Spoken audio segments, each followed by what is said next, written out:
What up? What up? Jimmy Murray here with Frank Padalano, and we are the Cashflow Kings. The Cashflow Kings podcast discusses money, finance, mindset, and investing with an emphasis on cash flowing real estate. Thanks for joining the Cashflow Kings, and welcome to episode 26 with Rod Khleif.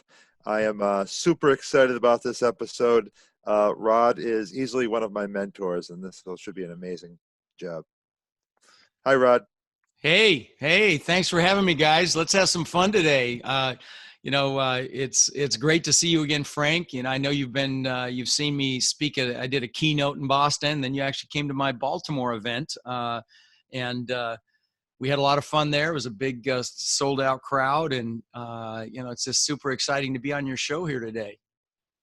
Excited to have you, and really excited to hear your story of how you kind of built an empire, fell back a little bit and rebuilt it, and the mindset that it took you to get there. So yeah, I didn't fall back a little bit. We'll get in. We'll get in. I think my memo is one of the more painful ones in business history. So, let me go all the way back, if you don't mind, Jimmy. And talk. I immigrated to this country with my mother and my brother when I was 6 years old.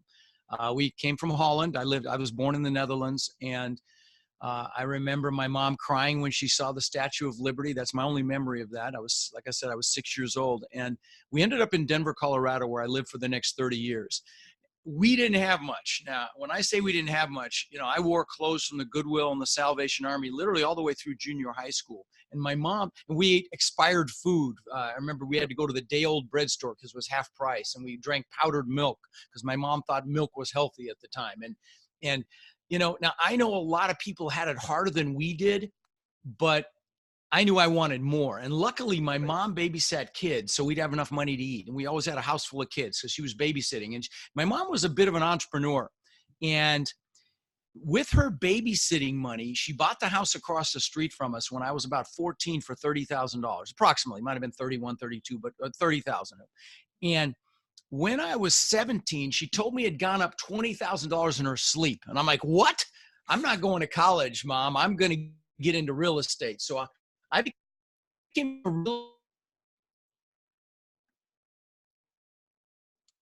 estate broker. And I got smart enough to have some experience, but I was actually a broker, not just an agent, right when I turned 18. So I'm going to be rich in real estate. So my first year, I made about $8,000, maybe $10,000, but I'm just pathetic. Second year, maybe a little bit more than that, 10 or 12 grand. But my third year, I made well over $100,000. So what happened between year 2 and year 3? Well, what happened, and what I love to talk about on my podcast and my live events is I learned about mindset and psychology, and how really your mindset and your psychology is 80 to 90% of your success. I mean, the real estate knowledge or the entrepreneurship knowledge or the business investing knowledge or whatever, that's 10 to 20% of it. The 80 to 90% is you have to actually take freaking action with what you learn, right? Yes. So anyway, I met this guy and he taught me about that. And fast forward to today, I've owned over 2,000 properties, houses mostly that I rented long-term, but I had several apartment complexes on 3 states. And in 2006, my net worth went up $17 million while I slept. Amazing. Okay. And if you want to do the math on that, which I did, it's about $8,400 an hour over a year. And I thought I was a freaking real estate god. My head got so big, I could barely fit it through a double door. And when that happens, sometimes God or the universe, whatever you believe, will give you a smackdown. And that was 2008 for me. I got my ass handed to me. I lost that 17 million, a whole lot more. I lost $50 million, lost everything. And I thought I was set for life, but I lost everything. And so, one of the things I enjoy talking about is, first of all, the mindset it took to have 50 million to lose, but then the mindset it took to recover from that to the success that I enjoy today. And would you like me to dig into that a little bit with you guys? Sure. I have Absolutely. a quick question though. Your mom, maybe it was who she knew. What made you pick? Where'd you go? Colorado. What made her pick where you guys moved to? Really, what happened was my father and mother got a divorce. My stepfather's wife had died. He had 2 sons. My mom had 2 sons. She came to work as his housekeeper. Okay, but he allowed us to come. Now, I think he had an ulterior agenda because they ended up getting married and then they had a son as well. But the point is, we moved to Denver to live in his house, and super beautiful human being, but didn't make much money, but beautiful human being. Came into my life late, left early, but anyway, that's why. So anyway, would you like me to expand on how I was able to, first of all, again, build this fortune, and which I lost, and then rebuild? You want me to dig into that a little? Sure, I'd love it. I think that's really important, because one, having the mindset to get there, but then having the mindset to rebuild is even more critical. A lot of people are able to build things, but they're not able to bounce back. No, I mean, a lot of people don't bounce back from losing like that. I will tell you, Right. If you look at stories from, the Great Depression, 1929, people were jumping out of buildings. Right. And so, and don't get me wrong, I was under a rock for a couple of months. Okay. All you saw was my big eyeball poking out. I was licking my wounds and feeling sorry for myself, and telling myself stories to try to make myself feel better. But I fairly quickly picked myself back up. And what it is how I was able to come back was focusing on what I want, and more importantly, why I wanted it. Okay. The Right. things that I still wanted in my life. And so, I go through this, and Frank's been through this at my live events. One of the first things we do is figure out exactly what it is someone wants, because how the hell are you ever going to get it if you don't know what it is? That's right? exactly right. So we do this goal setting workshop, and I'll just take me 3 or 4 minutes to describe it. So if you're listening, guys, get a pen and paper and write this down, because I promise you this process is truly important, and it's something you should do not just once a year. You should do it regularly. So here's what you do. Pick an hour when you've got a lot of energy, okay? And I don't mean, don't do it right after a meal. Make sure you're well hydrated, drinking lots of water, and as I get a drink. And you got to have a lot of energy for this. So you sit down uninterrupted and write down everything you could possibly want in life. Okay. You start with the stuff, and there's nothing wrong with stuff. Okay. Stuff is motivating. It still motivates me. The cars, the houses, the boats, the jet skis, the planes, the motorcycles, all the stuff, helicopters. But the important thing to remember here, guys, is take the lid off your brain. If you can imagine it, you can achieve it, but you've got to make a decision that you want it. So if don't limit yourself. You're only limited by your own thoughts. And so if you want a private island, you want a jet, you want a yacht, write it down. Like right now, one of my goals is to either own or rent a yacht and do the whole Mediterranean, from Spain all the way around the boot of Italy, do Greece, Croatia, the whole thing. And I can't freaking wait, and I'm going to make it happen. I saw you looking at yachts a couple weeks ago. Well, I was looking at yachts just a few weeks ago at the Fort Lauderdale Boat Show, because that experiential piece is so important. If you want something, you want a car, go test drive it. You want, me, I sat in the yacht and I put my hands on the steering wheel, whatever the hell it's called, and I visualized myself in these different yachts. I bullshitted my way onto them, and it was just mind blowing. And I got videos, and in fact, I got a whole bag full of brochures back here. And so, that experiential piece is really important, but I'm getting ahead of myself. So write down everything you could possibly want. Take the lid off your brain. If you write it down, if you write it down, you're going to get it, which I will tell you is not outside the realm of reality. For example, when I was 18, I knew I wanted to live on the beach, and there's no beach in Denver. So, 20 years later, I built this incredible home on the beach, 10,000 square foot, incredible home. I had the beach on one side, and it was called a Gulf to Bay. So I owned the slice through the island. On the backside, I had my boat lifts. Okay. And the house was magnificent, a giant waterfall from the second floor into the pool, just incredible. Anyway, but that was unthinkable when I was 18, but I knew I wanted it. And so, and so again, take the lid off your brain, guys, write it down, because what this does, when you write down what you want, it triggers something called your reticular activating system. Okay. And what that is, it's a technical words for this filter in your brain that subconsciously selects what it thinks it's important for you to think about, okay? Because your body is experiencing thousands of things all the time. Like right now, you're not thinking about what your feet feel like. But now that I said it, Right. you're thinking about what your feet feel like. So, but the Yes. greatest example of reticular activating system is when you first buy a car. You don't really notice them before then. And when you buy the car, you see them everywhere. Were they there before? Yeah, of course they were. And so that's your reticular. And what's great about that is the simple act of writing your goals down starts that process. Now it's kind of funny. If you Google something on Google, it's going to flash up in your, because they retarget you. It's kind of the same dynamic. It's kind of the same dynamic as the reticular activating system. But anyway, that starts the process. So write down everything you could possibly think of. Once you can't think of another thing, I want you to write down what you want to do in this lifetime. Say you want to climb Mount Kilimanjaro, or you want to write a book, or you want to jump out of a perfectly good airplane like I did a few months ago, which I will never do again, by the way. But, I remember. But anyway, I did it. It's checked off the bucket list. So write down the things you want to do as well, and then write down where you want to visit. We're going to Asia in March. Haven't been to Asia. Haven't been to Egypt yet either. I can't wait. Great place. And I've got vision boards, and one of them is my travel board. Things I want to do, things I've been already, I want to do again. Love trains, but whatever. Write down where you want to go, what you want to do.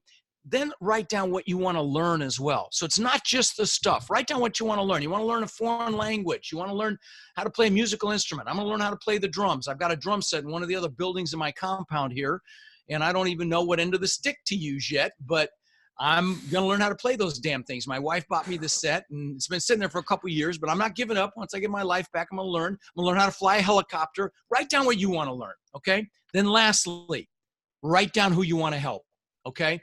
Life is about giving back. We get two hands in this world, one to pull ourselves up, one to pull someone else up behind us. Love that. So write down who you're going to help. Me, I bought my parents a house here in Florida on a canal. My dad got to fish out of his backyard. I bought him a car. I bought him, took him on cruises. Who do you want to do something for? Family, friends, whatever. My bucket list is still to pay off my brother's houses one day. So who do you want to do things for? Then lastly, okay, then that's it. Then guys, if you're analytical, if you're analytical, don't stop and analyze this. Keep writing. Don't let the pen leave the paper. You just keep your energy up and keep writing until you can't think of another thing. All right, then the next step is it's not real until it's measurable. And measurable, I mean at least time measurable. Now, every goal needs to be clear and measurable as well. You can't say I'm going to lose some weight. You're going to say, I'm going to lose 10 freaking pounds by January 1st. That's measurable. But you also have to put a timeline on all these other goals you wrote down. So I want you to put how many years you think it's going to take you to achieve them. Put a 1, a 3, a 5, a 10, even a 20, recognizing that people will overestimate what they can do in a year and massively underestimate what they can do in 5, 10, or 20 years. Like my house example that I built on the mansion I built on the beach, So keep that in mind. And don't overthink it if you're analytical. Just guess at a number. This doesn't have to be exact science. All right, then once you put a number on each goal, there's just a couple more steps. I want you to pick your number one goal. I mean, that goal, you get it, you're like, holy shit, I cannot believe I pulled this off. That goal. Write that on another sheet of paper. Then I want you to pick your top 3 one-year goals, put those on another sheet of paper. All right? So now you've got 4 goals. Leave some room in between them on a separate sheet of paper or 2.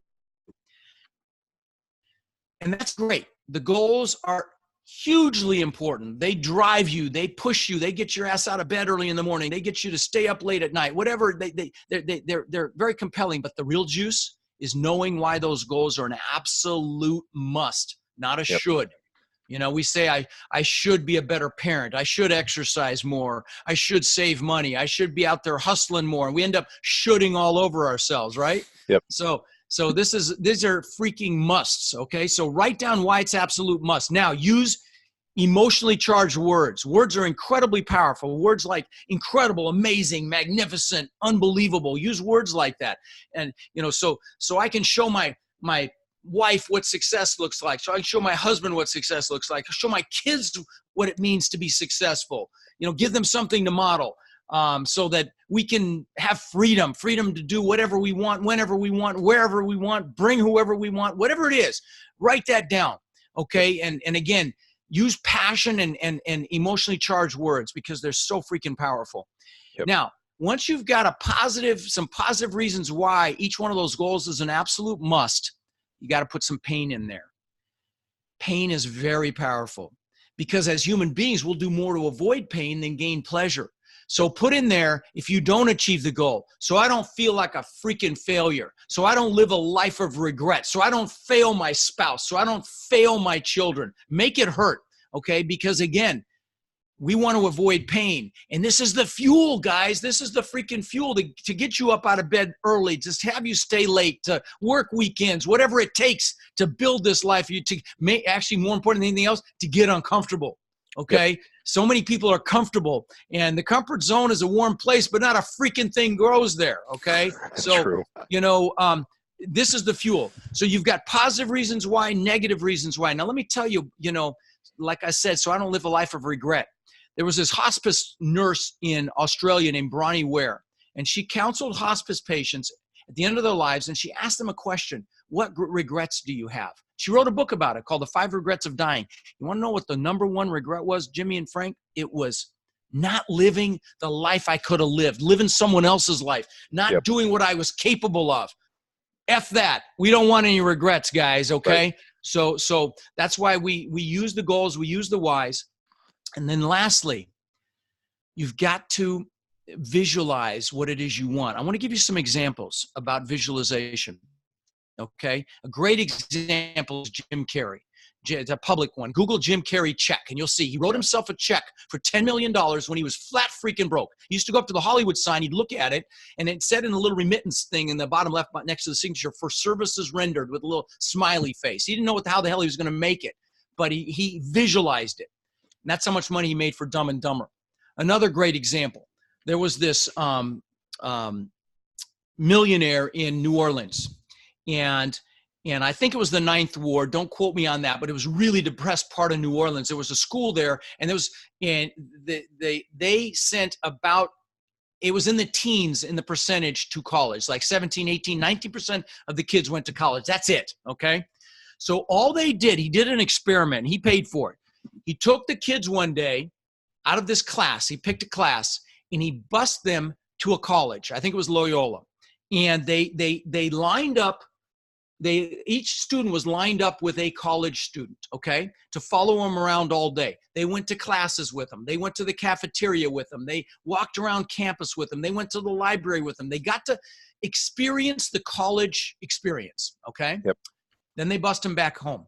Then all they did after that was a few minutes in class, they closed their eyes and they visualized themselves going to college. That's all they did. This was the experiment every day at school. 5 days a week. I believe over 80% went to college.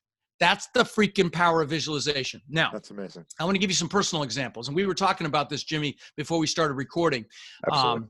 Because, and remind me to bring that conversation back in after I give you some examples. So absolutely. Back when I was 18, I knew I was going to be a real estate agent or broker. I was a broker, and I'm going to sell houses to people. So I had to have a 4-door car, right? So I bought a Ford Granada, okay?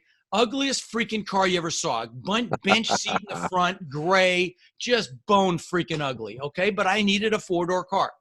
And what happened was a guy that I was working with, I was actually dating his daughter named Gino, and he had these Corvettes. He had this cool house too. I mean, he had 3-car garage and jet skis and snowmobiles and all this cool stuff, but he had 2 Corvettes, and he let me drive one.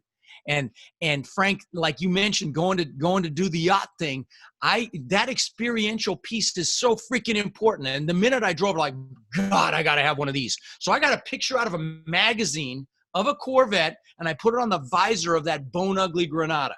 Okay. This was before the internet. There was no internet, no digital pictures, nothing. Kodak hadn't had their butt kicked yet. But anyway, so picture of a Corvette on the visor. Within a year or two, I had a beautiful red Corvette. I have a picture of you in that beautiful, standing next to that. Yeah. I'm looking like a hot mess with my shirt off. Yeah. This is amazing because Frank, that's actually his current goal.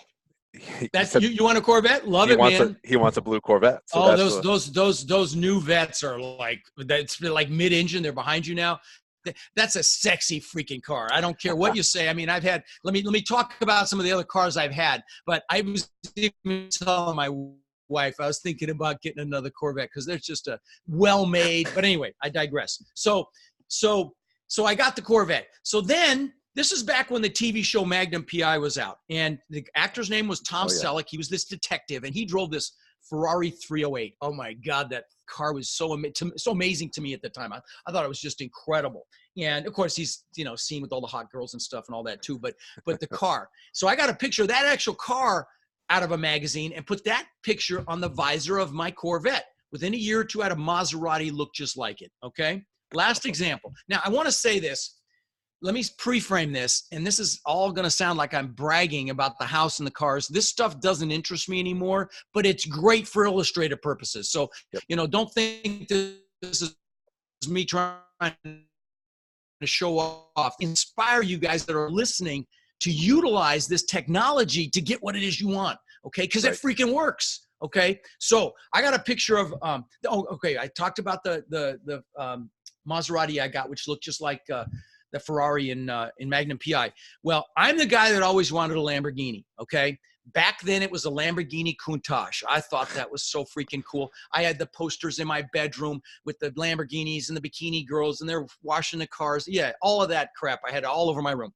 Well, what's interesting is my son collected models of exotic cars when he was 9 years old. He had about 30 of them, the Porsches, the Ferraris, the Maseratis, the Lamborghinis. Well, he had a model of the exact same color and style Lamborghini that I ended up getting. Nice. And so, guys, in fact, let me show you something else. So, those of you on iTunes can't see this. You'll just have to imagine it. So I use a planner. I'm a dinosaur. I use a paper planner. This is it used to be Daytimer. Now it's called Franklin Covey.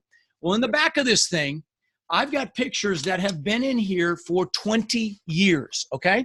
First pictures are my gratitude pictures. And guys, this is really important distinction. Everything starts from a place of gratitude, okay? So these are pictures of my kids when they were young. It's foundational. You got to employ gratitude to get these things and manifest them into your life. It starts from gratitude. But then I've got pictures of the houses I wanted. What's crazy is this top picture looks just like the view that I had from my house on the beach. Okay, it was 10-foot high glass. It was butt together. It was like a wall of glass. Looks just like it. It's insane. Okay, even the floor, the travertine floors are exactly what I had. Down here is exactly like the compound that I live in now. Look behind me. Hold on. See that wall? See that wall behind me?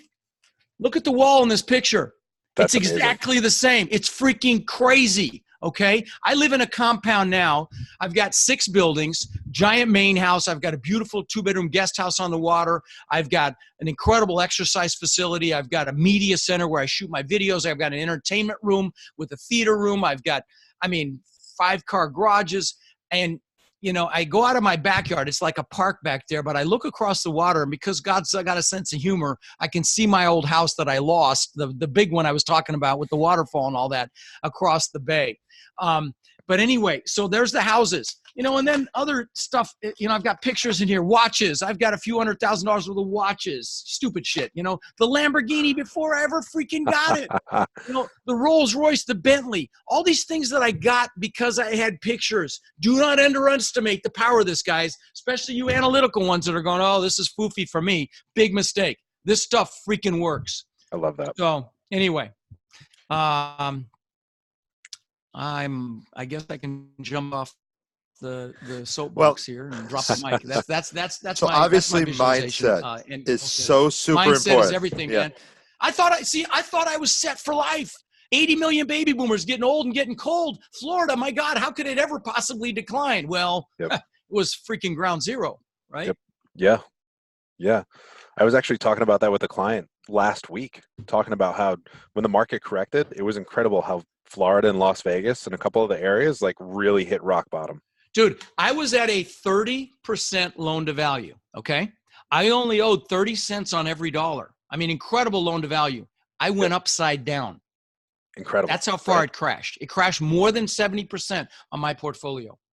Yeah. Of single families. Mm-hmm. And that's why you're focusing on multis today. Yeah. Well, see, my single family is what pulled me down. So let me expand on that a little bit. Okay. So I had 800 houses here in Florida that I'd rented. Okay. I wish I had them now, but that's woulda, coulda, shoulda. But I mean, don't get me wrong. I'm not complaining. I love my life right now, but I had 800 houses. I had multiple apartment complexes. But the reason I got my butt kicked was I was 2 hours north and 2 hours south and everywhere in between. Very wide geographic area. Yep. Okay. Now, and I was along the coast. So I had wind insurance. I had flood insurance on a lot of properties, which impacts what? Cash flow. Cash flow. Okay. Taxes here in Florida are higher because we have no state income tax, which impacts what? Cash flow. By the way, my new book, How to Create Lifetime Cash Flow Through Multifamily Properties, the subtitle is The New Rules of Real Estate Investing, i.e. the new rules is focus on freaking cash flow, values out the window. Okay, so anyway, so those things impacted cash flow, but the big thing was logistics. If I had a maintenance issue at one of my apartment complexes, I would just send a maintenance guy. We'd have stockpiled parts because everything's the same. Appliances are the same. HVAC is the same. Fixtures are the same. You know, we get in and out in 30 minutes or an hour. Boom, done. If I had to send someone to one of my houses and say it's an hour away or an hour and a half away or 2 hours away, first of all, there's all that travel time, but every house is different. So they got to go see what's wrong, number one. Then they got to find a Home Depot or a Lowe's where we have an account. Could be an hour round trip there. And then they get back, and you know how you get into working on something and you're like, oh shit, I need to go get something else. I mean, if you've ever fixed something like me, it happens every time I do it. Yeah. And so what takes an hour at an apartment complex takes all day at one of my houses. And you multiply that times 800 and just, you know, the math just doesn't work. Okay. Now see, I thought it didn't matter. So I was feeding it. My portfolio in the single family really wasn't cash flowing because of the logistics. I might have done a better job with it and improved it and whatnot. And there are people that do it successfully, but what was interesting is that pulled me down. And because Smart Rod refinancing his properties combined packages of houses with apartment complexes, I lost everything. Okay. I thought, how could I don't make mistakes. My God, my net worth went up $17 million in 2006. Yeah, whatever.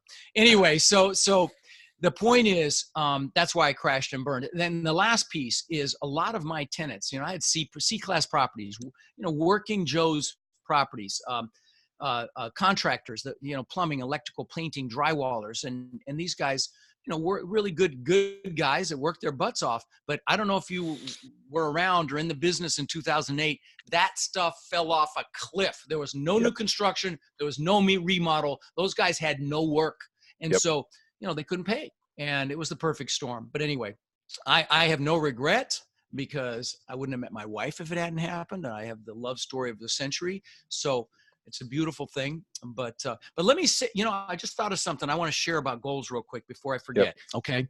And that is, I want to give you a story. And I talk about this in my live event. So I'm in that house that I lost, that mansion. Okay.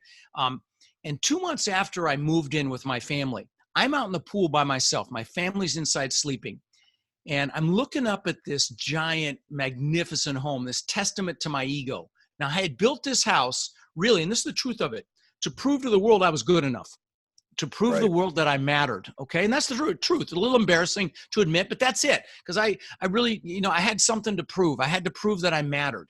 And so I'm looking up at this thing, giant waterfall coming out of the second floor balcony in the pool, another waterfall from the spawn of the pool. I have tens of thousands of dollars worth of trees leaning out over. The pool was in magazines. I mean, magnificent, changing colors at night.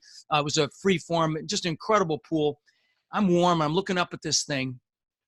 And just to give you a couple other more pieces, this house just to give you an idea of the house, it has a spiral staircase up through the middle of the house. On the second floor, I had fish tanks that wrapped around the aquarium. The fish tanks alone were like about $150,000, $170,000. So that tells you about the house. I could go on and on. Anyway, so I'm in the pool 2 months after we moved in. I'm looking up at this thing and I got depressed.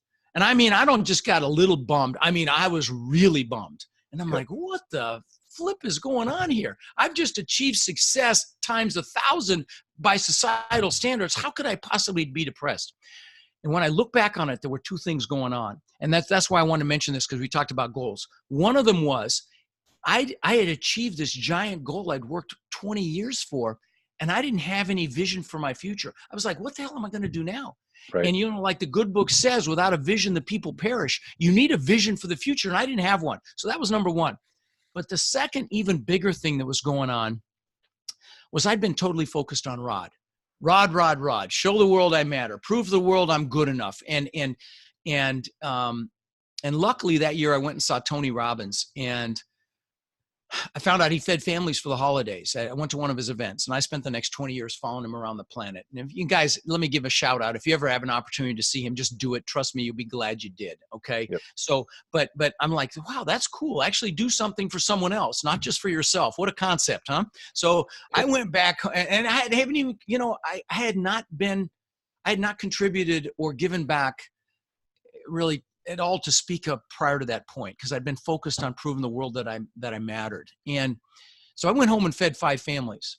Third family changed my life. I delivered this. What we did was we got these baskets of food and we delivered them for Thanksgiving. In fact, we just fed 1,000 families last Saturday, literally just this last Saturday. That's but amazing. This third family, ladies with 5 kids. She comes out, she sees the box of food. We put it in laundry baskets so they can use the basket, but it was box of food, frozen turkey, and toys for the kids. We had called a church to find out. We said, who really needs help? And so they gave us these 5 names, and she saw the stuff, started crying. Her kids came out, the older one started crying. I started crying. And I'm blessed to say, with these 1,000 families we fed last weekend, we have now fed 75,000 children here for the holidays. We've done thousands of backpacks filled with school supplies. We've done tens of thousands of teddy bears to the local police departments. And the reason I bring that up, guys, is I was successful, but I was unfulfilled. And I'd been totally focused on me. And what's crazy, I'll interview people on my podcast, mega millionaires, and I'll recognize if they are where I was back then, totally focused on themselves. And I'm here to tell you guys listening, success without giving back in some fashion is not success. If you want financial success, if you're not where you want to be there yet, even if you haven't achieved much of anything, incorporate giving back now, because it will ramp your success. God or the universe or whatever you believe pushes power to those that give back. Okay. Yep. And like you guys giving back with your podcast, I'm sure you get, lots of thank yous and attaboys and stuff. And I can show you, move past my green screen here. There's some of the hundreds of thank you cards that I get. Literally, I get a thank you or someone thanking me for changing their life daily, usually 3 or 4 a day. It's my greatest gift in life. And because again, it moves. When you give, you get back 1,000-fold or 100-fold minimum. And so those of you listening, don't poo-poo this one either. Make sure that I don't care if it's one family. You don't have to do anything as big as I did. Just help someone. Maybe help someone learn this business, when you learn it. And by the way, I've got a free gift for your listeners. Let me mention that. I used to give away free copies of this book, and then I gave away 20,000 copies, and it's like Wow. a textbook for the business. And then my team's like, hey, stupid, why don't we make some money with this someday? So I finally put it on Amazon. In fact, the paper copy's not even out yet. It became a bestseller in 3 categories in Kindle. But Jimmy, I have a copy if you want to read my copy. Oh, yeah, absolutely. there you go. So Absolutely. So in its place on my website, I built this multifamily toolbook. It's almost 70 pages, and it's like a due diligence checklist for multifamily on steroids. And it's free, for God's sakes. So go get it. It's on rodkhleif.com, and it's got every possible question you could ever ask. Now, this is just for apartment complexes or apartment buildings. This isn't for single family or any other asset class. But if you're interested in multifamily, for God's sakes, come listen to my podcast too, Lifetime Cashflow, because we just hit 7 million downloads there this week. We'll hit it. But it's got this book has got every possible question you could ever ask, and it's free on my website. We use it every day. And what's great, as you guys know, about the multifamily business is it's primarily empirical. It's primarily numbers. And if you ask all the right questions, it's pretty hard to make a freaking mistake if you get the numbers right. So this has, how to build your team, the questions to ask, who to call, what to look at, and how to pull comps and every other thing you can think of. So anyway, just for your listeners, it's Rod, free. couple things. That's amazing. Yeah. One, showing giving back. One of your students, we had him on the podcast few episodes ago, David Tupin. And Oh he was yeah, actually, good, Dave's good awesome, kid. real estate Jedi. Yeah. He was in Guatemala building a school. Mm-hmm. Yep. Which Yep. is Yep. amazing. I'm really proud of him, and I mean he's killing it. And his partner, Glenn Gonzalez, who now is I think somewhere between 4,000 and 5,000 doors. I introduced them to each other at my mastermind. Yep, I remember. I run the largest multifamily mastermind, really, I think now on the planet. It's about somewhere between 5 and 6 billion in assets in there. But they met there. David's a good guy. He and I are so very, another very good. multimillionaire. But even like Marty the investor out of Baltimore, he shout out. He wanted to say hi. He loved you so much when he was in Baltimore, stuff like that. Thank you. By the way, guys, I have my next event is in Los Angeles. It's rodinlosangeles.com. And if any of your listeners want to go, I'll give them $100 off. Just have them put in the code Cashflow. Okay. That's awesome. Now my events are 3 days of just me teaching. I don't bring in outside speakers like everybody else does to try to sell you shit. It's just me. And I mean, Frank, you can speak to it. I mean, I'll make it real easy. You don't even need to say anymore. It's literally been the best event I've been to of any conference. And Frank really has been to a ton of conferences this year, and every day I learn something new about that conference. Thank you. So rodinlosangeles.com. Use the code Cashflow for $100 off. Tickets are stupid cheap anyway. This is just even making it better. So I mean, I think with that $100 off, you can go for as little as like $200. So it's a kind of a no-brainer. Okay. Yep. And here's the thing. Not only do you learn what you need to know to buy apartment buildings, but I spend a lot of time on mindset because, the sad reality is 90% of the people that go to a boot camp don't do a damn thing with it. Not on my watch. Damn it. I mean, we do the goal setting. We talk about pushing through limiting beliefs and fear. We build your identity statement so that it pulls you into it.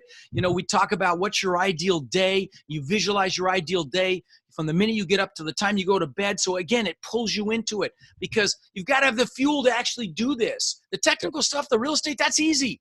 Just learn it. But you got to take action with what you learn. So the whole concept, I agree. But one thing that you're leaving out, a key thing, I have a T-shirt in my closet, and it says "Knowledge plus massive action equals success." Yes. And that's a that Rod sounds Khleif familiar. quote. Sounds like one of my T-shirts. Yeah. So I just want to make sure that people understand it's not just about mindset; they have to work. And I know that you are working.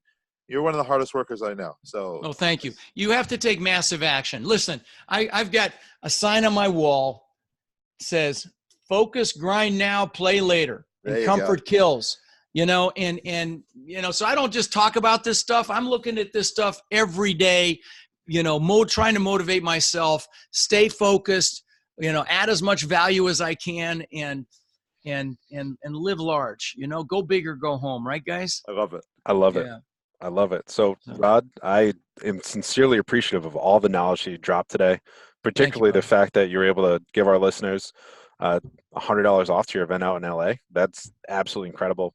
My pleasure. Sincerely appreciate you coming on. Oh, thanks, brother. Thanks, guys. I've really enjoyed it. Of course, when you're the one doing the most talking, it's the best conversation you've ever had. And so, Dale Carnegie, How to Win Friends and Influence People. Great. That's me. So that's why I loved it so much, because I got to listen to myself talk. But I appreciate the gift of being able to hopefully add some value to your listeners, guys. So it's been a real pleasure. Awesome. Appreciate that. So guys, we'll have this one live on iTunes, or you're probably already listening in on iTunes, but we're also probably going to release the video a little bit early because it was that good. Rod, thanks for having you on. And in the meantime, guys, if you want to find more content, check us out on Instagram at the Cashflow Kings. The Cashflow Kings program is for basic entertainment purposes only. We do not give official legal, tax, or investment advice. Each person should consult their own advisors prior to making any financial decisions.